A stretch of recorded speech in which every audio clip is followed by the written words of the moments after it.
ওটা কটা করা হয়েছে না বিষয় আছে না মেপে দেখো এই যে একটা সুনির্দিষ্ট অভিযোগের প্রেক্ষিতে কমিশনের অনুমতি সাপেক্ষে এখানে এসেছি।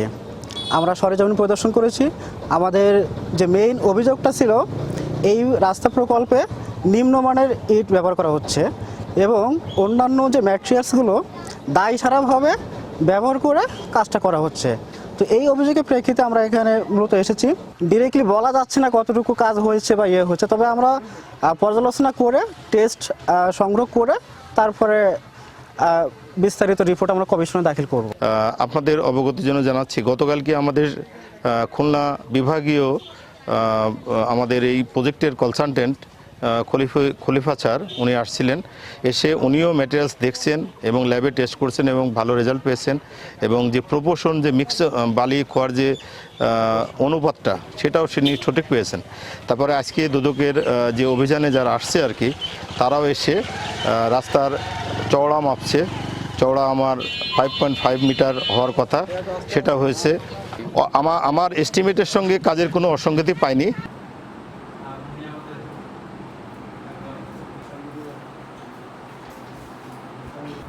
এটা সে রাস্তা দিয়ে না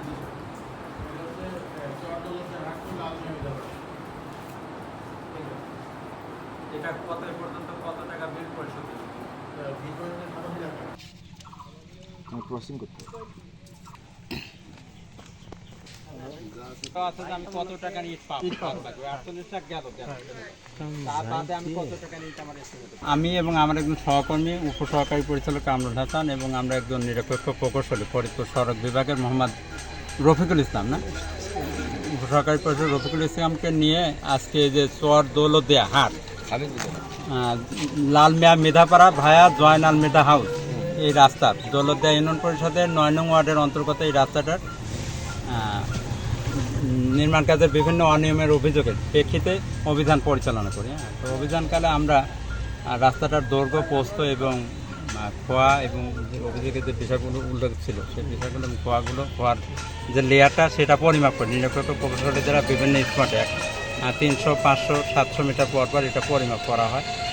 এই বিষয়ে বিশেষজ্ঞ প্রকৌশলী ঠিক আছে পূর্ণাঙ্গ মতামত সাপেক্ষে পরবর্তী প্রতিবেদন আমরা কর্তৃপক্ষের নিকট উপস্থাপন করব বিস্তারিত তথ্যগত সংগ্রহ শেষে। এবং আমরা প্রাথমিকভাবে এই রাস্তার প্রকল্পের যে ফাইল নথিপত্র কালেক্ট করছি গণন্দ উপজেলা প্রকৌশলী কার্যালয় থেকে। এই বিষয়ে বিশেষজ্ঞ প্রকৌশলীর মতামত সহ পূর্ণাঙ্গ প্রতিবেদন আমরা খুব স্বল্প সময়ের মধ্যে কমিশন কর্তৃপক্ষ দাখিল